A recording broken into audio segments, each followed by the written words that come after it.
on and I'm on the Internal Programs Committee with CSC, and my pronouns are she, her, hers.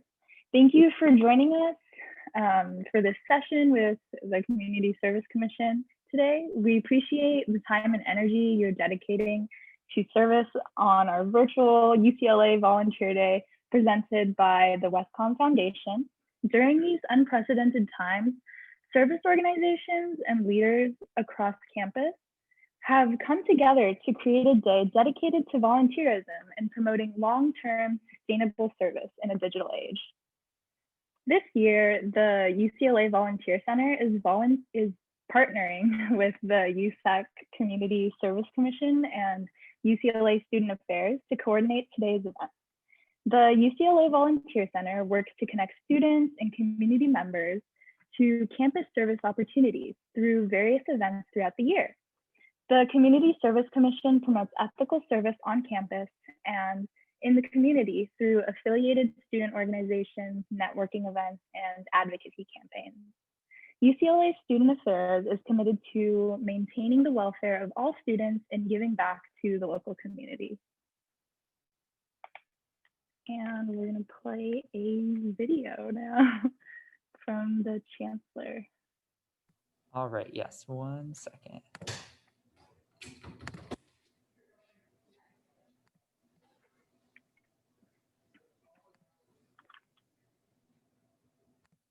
Hello, Bruins. I'm delighted to welcome you to our 12th annual UCLA Volunteer Day. Of course, things are a little different this year. We aren't piling onto buses and fanning out across the city, but I'm so glad we're still coming together in the spirit of public service. The UCLA Volunteer Center, Community Service Commission, Student Affairs, and many other campus partners spent months reimagining this cherished event for our current times. I'm grateful to them, to the Westcom Foundation, and to our community partners for making this virtual day of service and learning happen. And I thank each of you for spending your Saturday with your fellow Bruins. Service is one of our true Bruin values, and it's core to UCLA as a public institution dedicated to the common good. We aim to instill a commitment to service early on through this event, which is a cornerstone experience for our incoming students. Over the years, Volunteer Day has grown to include any and all Bruins from around the world who want to join us in giving back to their communities. This kind of commitment is needed now more than ever, as so many people are struggling with the effects of the pandemic and meeting basic needs. I hope the experiences you have today will be enjoyable and will inspire you to continue volunteering and making a difference into the future. Thank you again and enjoy your session.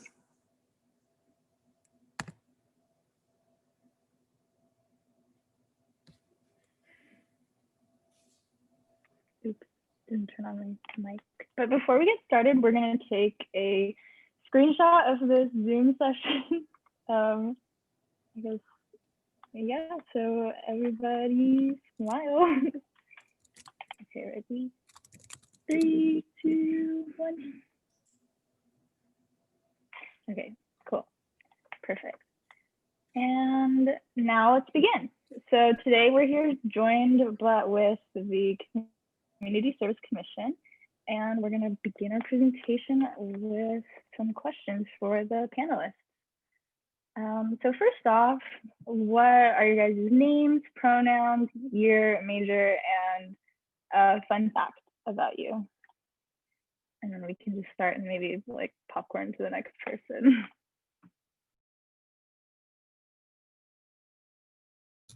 I can start. Hi, everyone. My name is Jacob. My pronouns are he, him, his. I'm a 4th year neuroscience major. And a fun fact about me is that I have 8 cats and a corgi. And I will popcorn to Mominha. Hey everyone, my name is Mominha. My pronouns are she, her, hers, and I'm a 3rd year human biology and society major. And a fun fact about me is that I've lived in 3 states, California, Nebraska, and Texas. And I'll popcorn to Seerat. Hi y'all, my name is Seerat. My pronouns are she, her, hers. I'm a 3rd year molecular cell and developmental biology major. A fun fact about me is that I speak 4 languages and hopefully gonna add a 5th. I'll popcorn to Hannah. Hi, my name is Hanna. My pronouns are she, her, hers. I'm a fourth year World Arts and Cultures and Psychology major with a minor in community engagement and social change. And a fun fact about me is I play 5 instruments. Hey. Hi, my name is Zahrah. I'm a fourth year political science major, public affairs minor. Fun fact, I like to unusually travel out of the country at least once a year to a different country every time. Very cool. All right, our next question is, what does service mean to you and why is it important?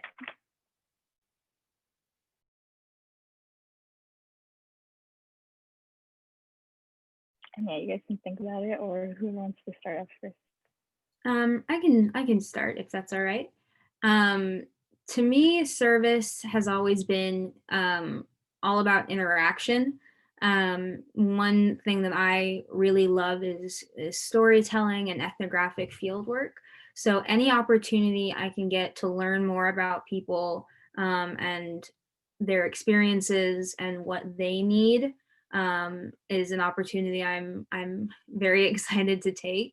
To that end, I think service as a definition should always include interaction and should really be,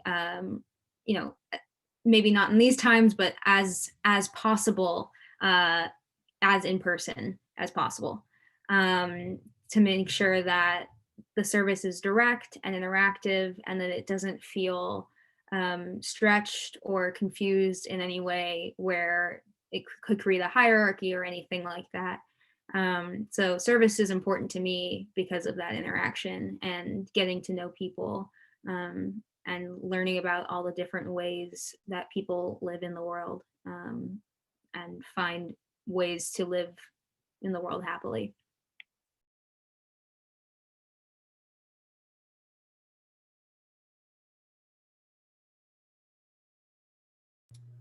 That was beautiful. So for me, I have kind of a similar definition to Hannah, but I'll touch on a couple of different things to kind of diversify the perspectives. For me, I grew up in a very privileged area and I'm a very privileged person. And so service has always revolved around, advocating and uplifting those voices that may be more marginalized in our society. And so throughout many different facets, I always try to do that and participate so that I give back to my community and enact the privilege that I have to hopefully one day reach a more equitable society.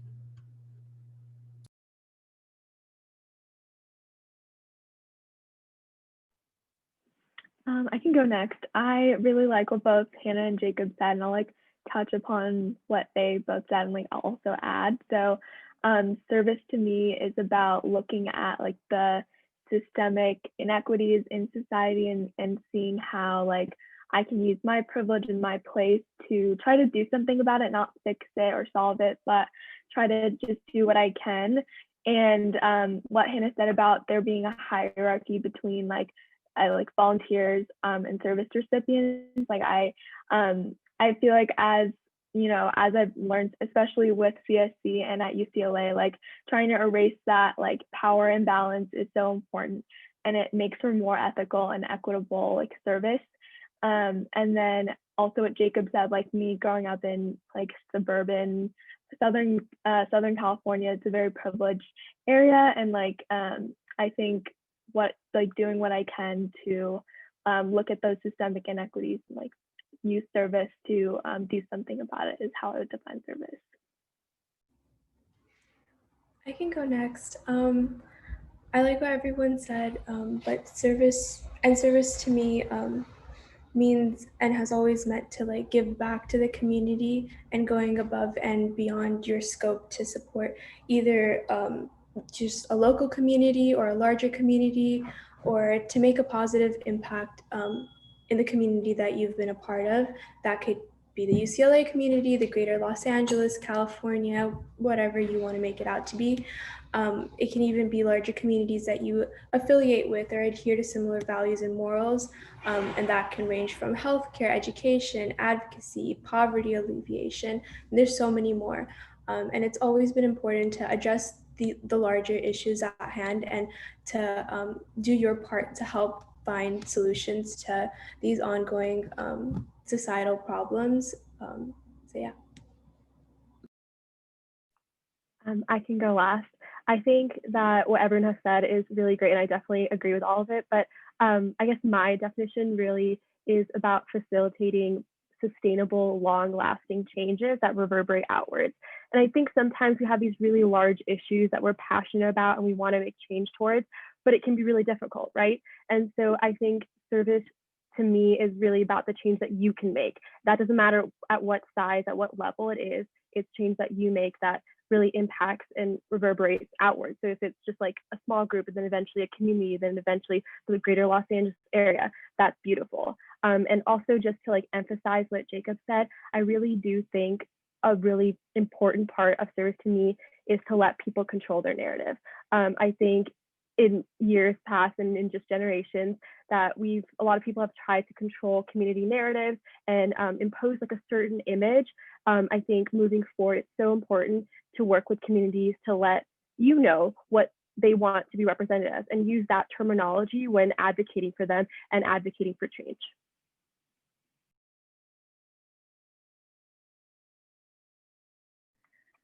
So how did you all first get involved in service at UCLA, and how have you continued to partake in service?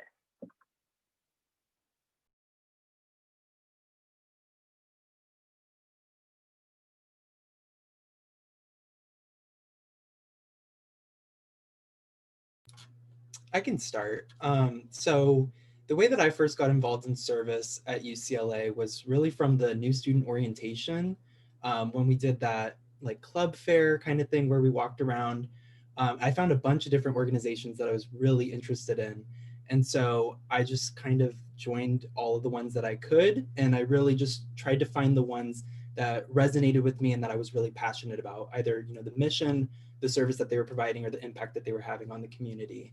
And how I've continued to partake in service, I've kind of climbed the ranks, if you will, in these organizations. I've gotten involved in a lot of different board positions so that I could really help facilitate the change and really be kind of that liaison between the organization and our community partners to make sure that the change that they wish to see is what we're trying to enact.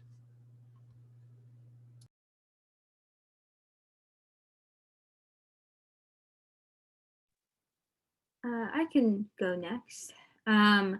I started service at UCLA not late, but later than I would have liked. I did service all throughout my childhood, and especially in high school. I actually was on my high school's equivalent of CSC. And I didn't know what CSC was when I got to UCLA. So the first year I was doing service on my own, just kind of my own independent projects that I had been doing since. And so I continued to work with those, but what I found that I missed was a lot of the camaraderie of working within an organization and hearing all of the other perspectives, which is what encouraged me to join CSC. So having the opportunity to work with so many people who are like-minded about service and passionate about it, but also have such diverse perspectives and qualifications is really what is so special about becoming involved in the organizations themselves.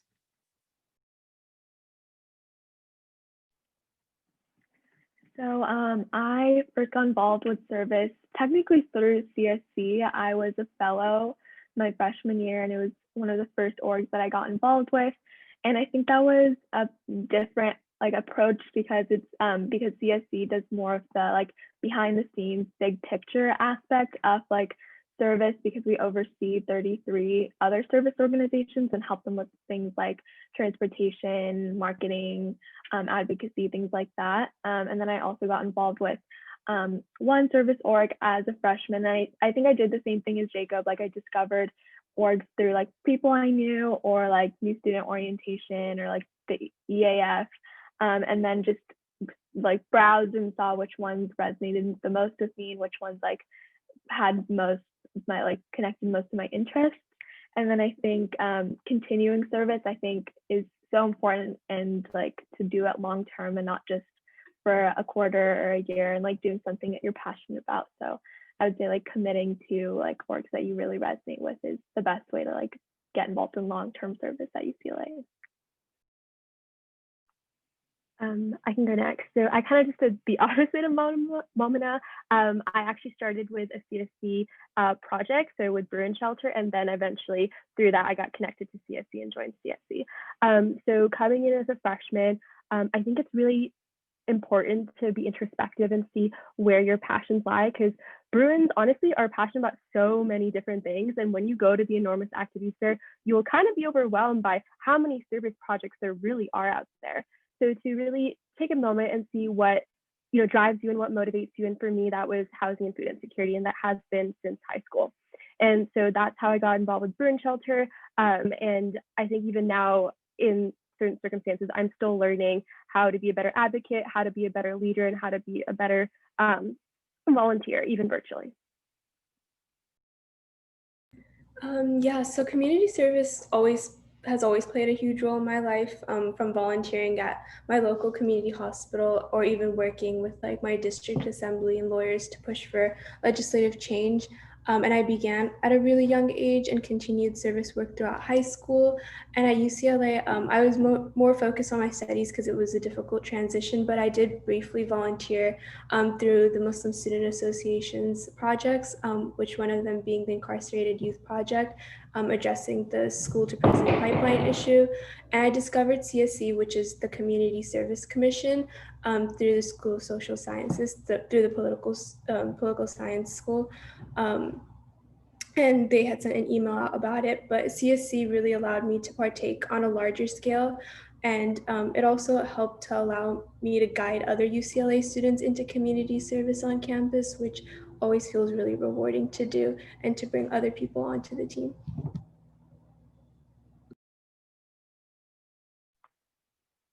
Right. So what service opportunities are available at UCLA, and how can students start getting involved?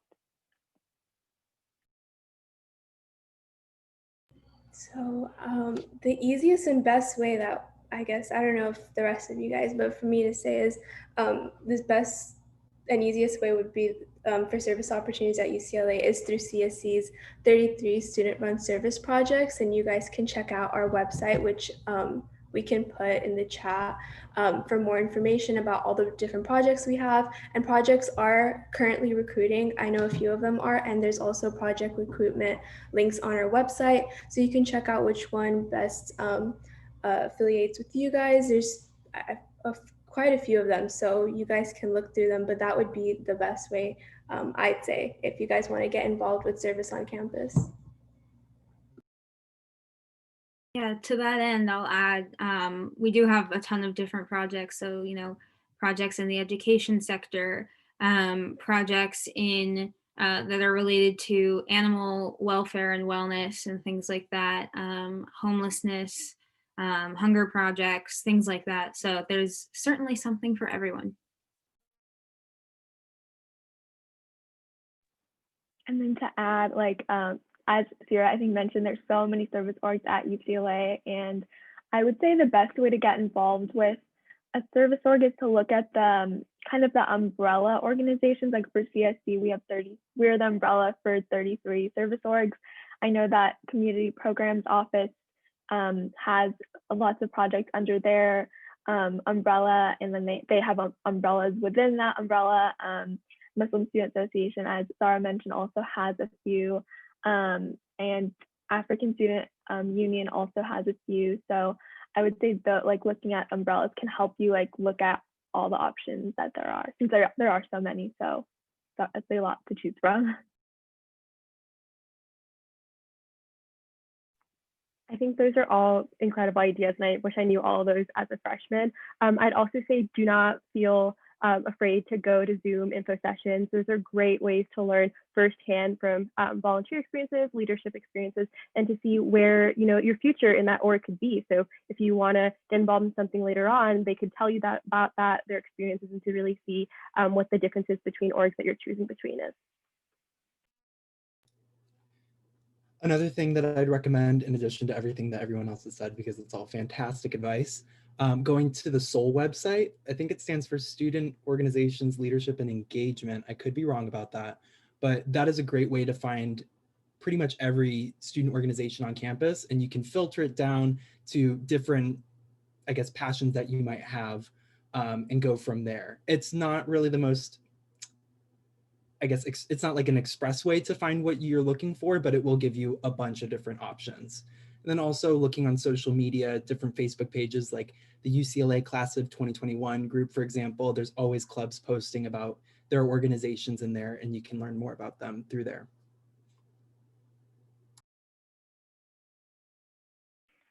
So what is CSC? Can you guys talk a little bit more about its mission, the work that it does, and the populations that it serves?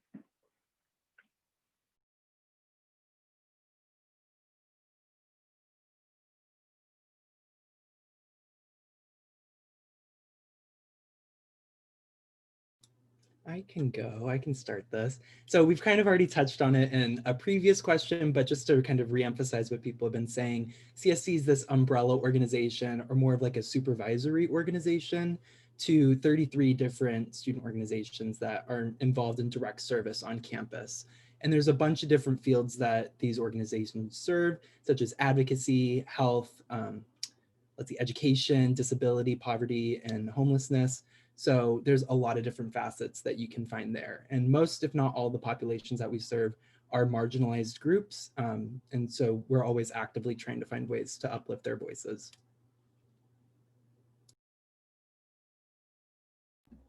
And I think someone mentioned this before, but we are the umbrella organization for the 33 student-run service projects, and all the projects focus on particular areas, and those range from poverty, homelessness, education, health, and advocacy. And I believe there's one more. And CSC, which is, again, the Community Service Commission, the staff members plan events such as alternative break trips, campus events such as nonprofit networking night. I don't know how it's all going to work this year, but if you guys keep an eye out, follow our Instagram and our Facebook pages, we'll keep updating you guys on all of that. But we also partner with other campus organizations at UCLA and co-program service events such as with the Volunteer Center. And our staff also works with the projects to help further their efforts, which are the PLDs. I think it's the Project Liaisons. That's what they do. And essentially our overall mission is to just better the Los Angeles and the global community in both direct service and advocacy, and also to educate and inspire other students to do the same through our fellowship program, which I think Mominha mentioned she was a part of. And again, our apps are open, so check out our website if you want to apply to be a fellow and take more part in community service. Yeah, so everything everyone else said was exactly that. Like, CSC does a lot. And I think I just answered a question in the chat, but as Zahrah mentioned, our fellowship applications are open right now. So you can join as a fellow, which we recommend for first years and transfers. If you're new to UCLA, it's a great way to get introduced to service and student government as well. So CSC is also on USAC. So USAC has the Office of the President, internal vice president, external vice president, and it also has commissions. So we're one of the commissions that serves as a voice for students on campus who do service. So we represent their interests and your interests if you do service on campus. That's another one of the roles we play. Another thing I want to add to that quickly is just that there are so many different roles that people play on CSC staff. So If you are involved in service already, or if you're not involved in service and you're finding ways to get involved in service, that's great. If you're trying to figure out some different like professional opportunities, we have a transportation team and how to organize, all the vehicles that our service projects use. We have finance committee. If you're interested in looking at how that works, maybe you're interested in going into a nonprofit organization, that would be a fantastic experience. So there are a wealth of different opportunities that don't just revolve around service. Using myself as an example, so when I started CSC in my sophomore year, I joined initially as a member of the internal programming committee. So I assisted the internal programming director in putting together those campus-wide events. My junior year, I became the director of the committee, and now I am a project liaison director. So I work with the different, some of the 33 projects that CSC kind of houses, and work with them on how to make service as efficient and workable as possible, especially given these times. So there are many, many, many opportunities on CSC staff that aren't always clear to people right away.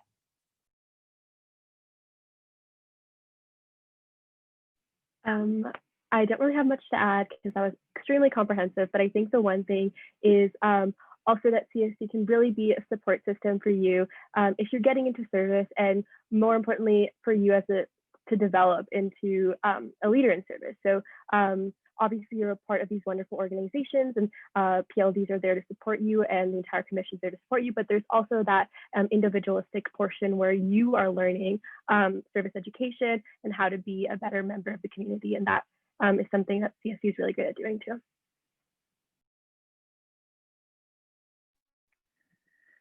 What is ethical service and how is it different from just regular service?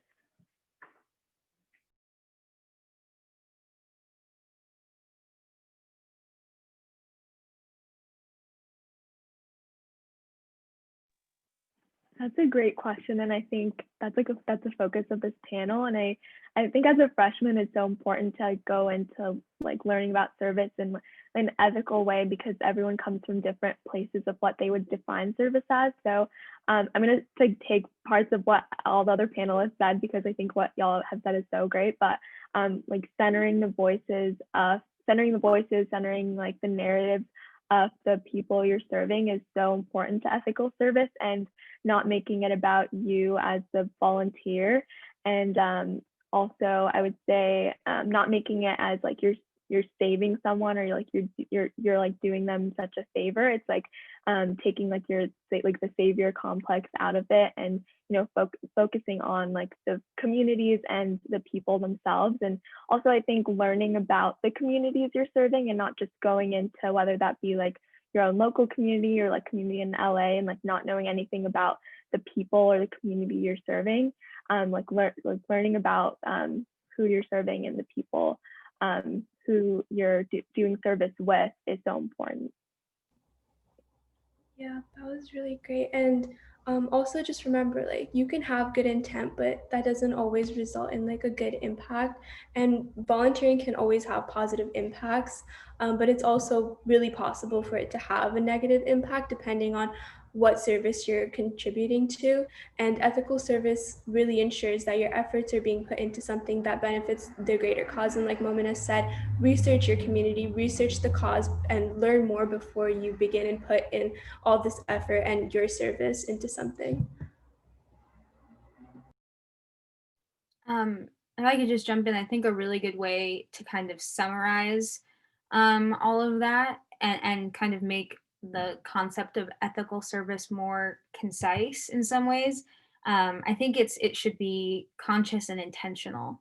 So when you go into any project that you're doing, have an idea of why you're doing it and what the outcome you're hoping for is, and then cross-check that with the communities that you're engaging with, and make sure that the engagement is substantial, right? It's not just, hey, how's it going? We're gonna pop in and do all these things. Sound good? Cool.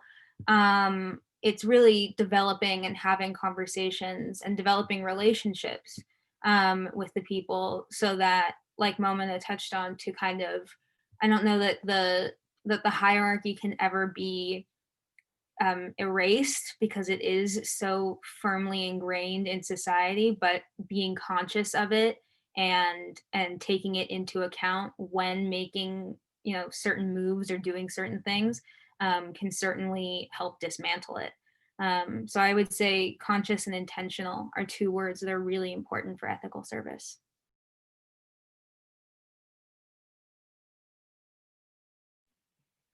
Just to add, I think that's perfect, a perfect definition, but just to add to that, I think something that's really important and kind of overlooked sometimes as a student is sustainability and longevity. So you, again, like Hannah said, you don't want to just pop into a community like, oh, we're going to do this and then pop right out, right? Because that doesn't really do them much good. Maybe you got that 4 hours of volunteer experience, but it doesn't make a lasting impact that can really tackle the issue that you're trying to do. So whether that be, you know, you do something from a really, really long time, so like 4 years on end, you're doing something to combat this larger issue, longevity, great. Or even if it's like a day event, sustainable, think about, be really conscious about what you're planning and what the impact of that would be later after those 4 hours that you're there. And that's really what ethical service is about, is thinking about more than just that day. What's going to happen? What are the consequences of this action that you're going to do in this community?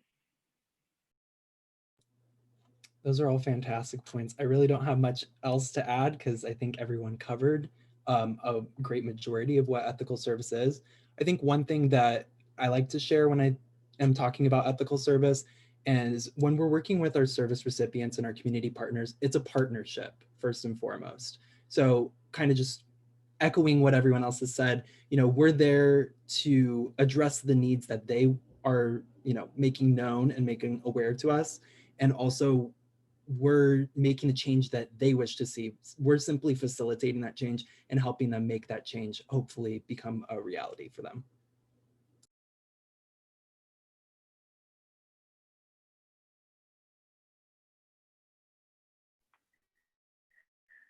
So how have you been able to make a strong, enduring commitment to service, and what advice would you give to students trying to do the same thing?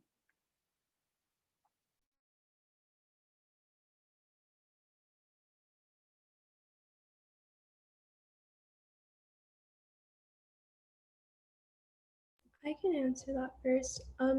I think coming from a minority community, service was always important to me, whether that was my age, gender, ethnic, or religious affiliation. Like, I'm a youth, a woman. I come from immigrant parents. I'm Muslim. And coming from a marginalized community opened my eyes not only to my community's dilemmas, but all of society's issues and dilemmas that were going on. And I used volunteering and community service to really contribute and try to make an effort to change that. And I started off by volunteering for various organizations, whether that was like UN Women or UN Relief. It was on a wide scale because I wanted to contribute not only to a specific organization or specific entity, but anything that I could contribute my time to. And I think my advice would be to really think outside of what's going on in your life and to really recognize your privilege and what you can do and what you can offer to the community as a whole. And that would only happen if you really keep an open mind and an open heart to contribute to the community and overall society.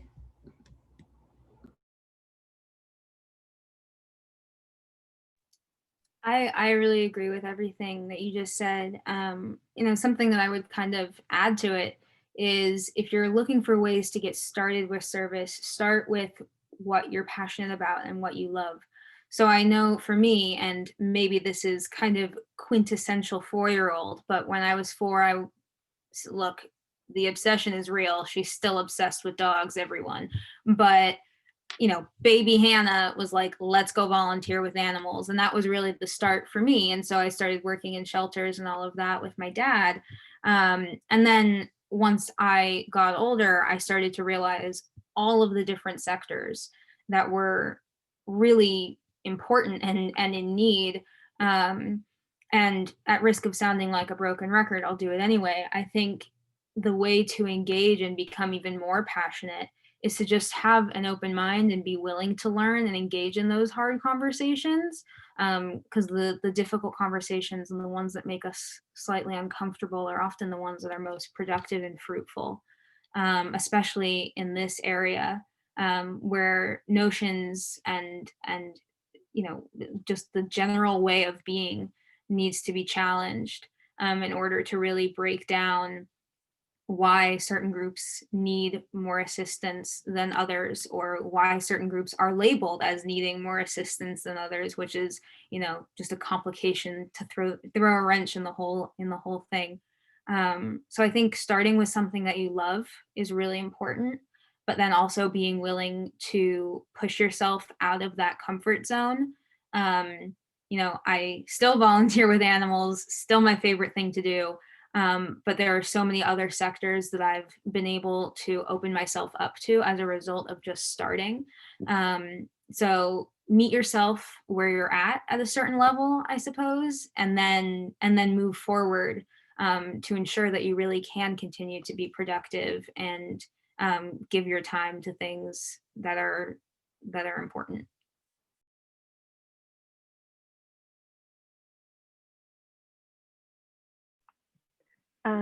So I definitely agree with what both of you just said. I think that it's important to recognize that sometimes you only know the tip of the iceberg, right? There's so much more to explore. And so to give yourself time and patience to do that. So like everyone said to the previous question, you want to take the time to learn your service recipients, what they need, to listen actively. So you can't just barge into an org and think you know everything and think you know the answers, because that takes time. There is a learning curve, and that's okay, because you're eventually going to progress and know more and go deeper and really understand. So when I first came to college, I thought I know housing and food insecurity based on my work in my community back home. But that is, Palmdale, California is very, very different from housing insecurity and food insecurity on a college campus. And so that was a learning curve in me to understand what was really going on. And even to this day, like 2.5 years out, I'm still learning what all those implications are, what the reasons are, what the underlying causes are, and what we can do to better support people.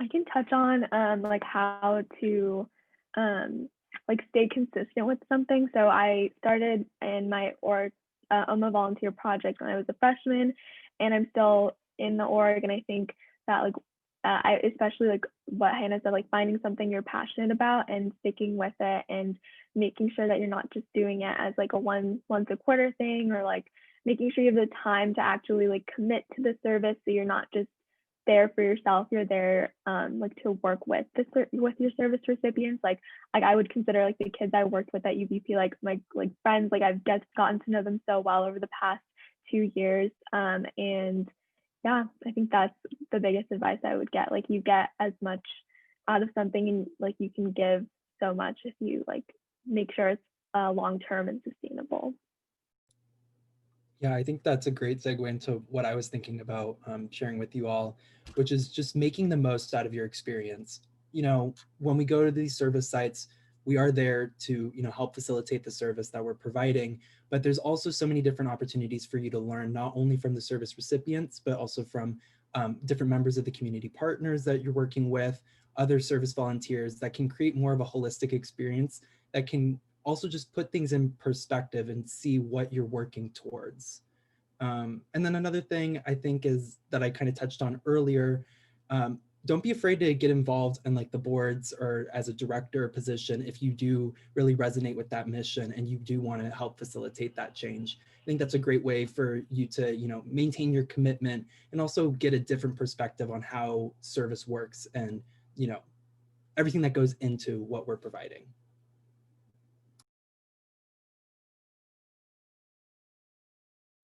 Okay, great. So now we're going to open up questions from the audience. You guys can type in questions in the Q&A. And yeah, I'll wait a minute to let some questions come in.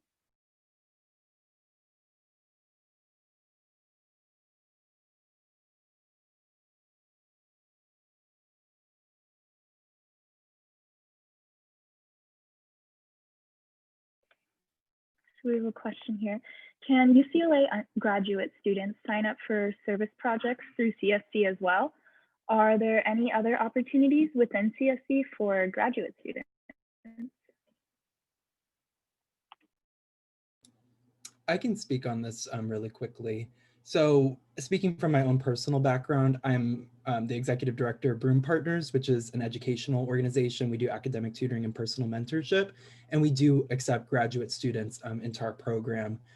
So yes, there are opportunities, although most of the service projects are more focused for undergraduate students. There are opportunities for graduate students, and all you have to do is ask if, you know, these different orgs that you're interested in are accepting. I can also speak only based on my experience, but I think graduate students do bring a different perspective and a set of skills that they can contribute. So for brewer and shelter in particular, we do have a case management team that composes of medical students and masters of social work students. So if you're interested in that, like, feel free to reach out to the org and see where your skill set can best be used. I agree with both of y'all. Like, for a volunteer project, we accept graduate students, especially like for medical students. They come to our health fair sites and assist with things that undergraduates can't do because we don't have any background in that. So I think that graduate students bring like such a unique perspective, and they're such like and all the projects I've been, like, they're like a welcome addition. Like, I'm in University's Allied for Essential Medicine's UAM as well, and we have like medical students who get involved on like they often bring like their own expertise, law students on the policy side. So I think graduate students have a lot to offer, and it definitely depends on which org. So I would just say ask and see what is available.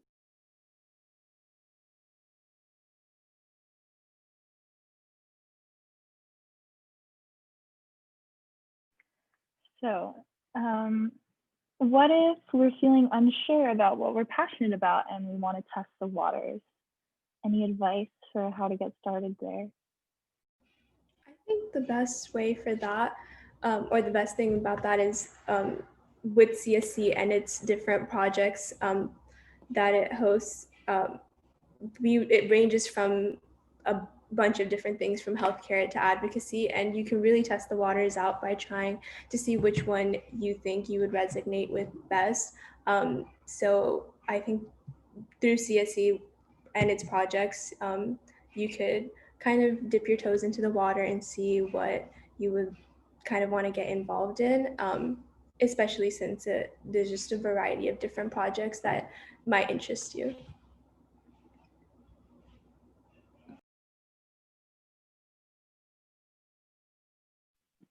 And another way is just to also ask questions.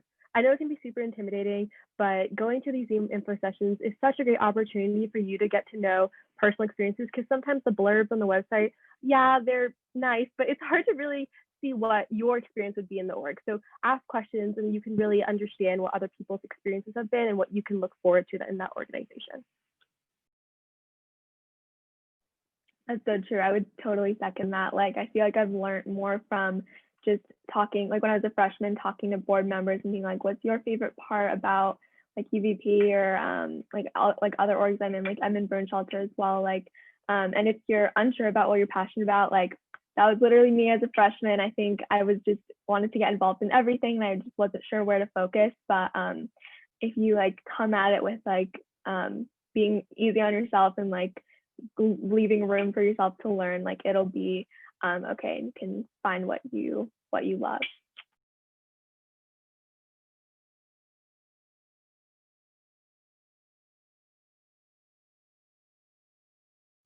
And we have one more question, kind of similar, but how do you reckon we narrow down the clubs we are in? Because I want to dedicate myself to round 3 while also keeping up with school.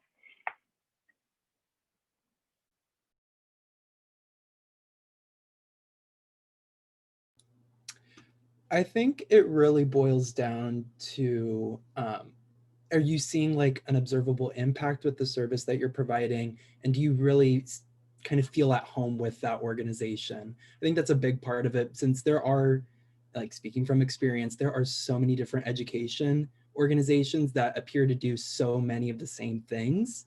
But really the student body that's involved in these organizations and the service recipients and that you're working with, they vary vastly between the different organizations.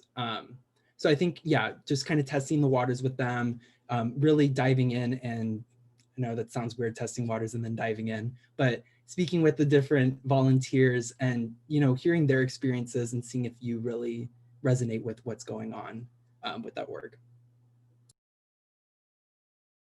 And always remember, like, you don't want to do too much and not give the orgs that you are involved in your 100%, because you can be in 5, you can be in 10, but you want to make sure that you're doing everything you can to give it your everything. And if that means being in 1 or 2, that's better than being in like 5 or 6, because you do want to put in the effort and you do want to see that your efforts are going somewhere, rather than being at this one for 5 more minutes or this one for 5 more minutes. You can't balance all of it out, and just doing 1 or 2, but really pushing and giving it your all is better than having a bunch of different orgs on your apps. So yeah, just remember that, because it may seem like everyone else looks like they know what they're doing and what they want to do and everything, but just take your time. You have so many years at UCLA, and you'll test the waters out with each and every org, and you'll build it up slowly too. Like, you'll start off with one, and eventually you'll know how much time and effort to give into a certain club or org, and you'll work your way up into doing more and more. Yeah, I think something I have to add to that too is that while it's important to make sure that you're giving your all to every single organization that you're in, and it's something that I certainly advocate for. Another thing to remember is that you should be a little bit gentle, and that you are a student first, and that most of these orgs, if not all, are very receptive to that, because they are also all students too. So don't feel compelled, to be at, every single meeting. Of course, meetings are mandatory and recommended, but if you're stressed and you have a midterm the next day, give yourself a break, go and sit and study, make sure you cuddle a dog, wear comfy pajamas, all that good stuff, to make sure that when you are at full capacity to give it your all, you can. Just to avoid burnout in any possible way, which I feel like this conversation is potentially moving more to how to be a student. But all of that to say, it's okay to put your studies first. That's why we're all here. We are students that have additional interests, and that's what makes it so great that we have these opportunities to engage in all these different things. But something that I always really like to drive home, and I drove home especially last year when I was the director of a committee, was like, if you are stressed and you don't feel like you can be at this meeting, just text me. Like, it's okay. You're fine, and we will figure it out. I'll send you the meeting notes. You'll get the updates. But making sure that you're acknowledging whatever your school needs are first, and your personal needs for that matter, is totally okay, because you will be able to catch up with whatever your orgs are doing.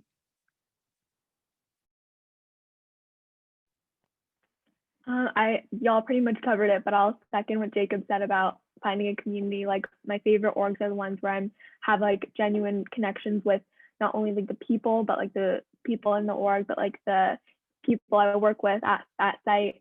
And I just want to add, it's totally valid to feel like overwhelmed as a freshman, especially Zoom. It's so different to be like doing all these things virtually. There's so many, especially as a freshman, it's such a different experience. But it's totally fine. Like, take time to like find what you're passionate about. Like I did with that, and I feel like I wouldn't have discovered so many orgs if I didn't just like take time to explore and like find what I was actually into. Not to use like the cliche, but really quality over quantity. Your depth of involvement and your passion will foster and grow with time. So give yourself the time to get invested, to learn about only one thing, maybe, if that's like what you feel is right now good for you, versus like 4 different things where you're kind of just juggling and not really in it 100%. So again, to echo what Hannah said, do take care of yourself. Zoom University is very difficult, especially as a freshman, and you have so much time to explore. When I was a freshman, I only got involved in one thing, and I took that time to learn about myself, learn about my classes, learn about my fellow freshmen, make friends, and that's honestly a full-time job. So take care of yourself and really don't worry about what everyone else is doing. Focus on yourself, focus on your passions, and you'll go really far.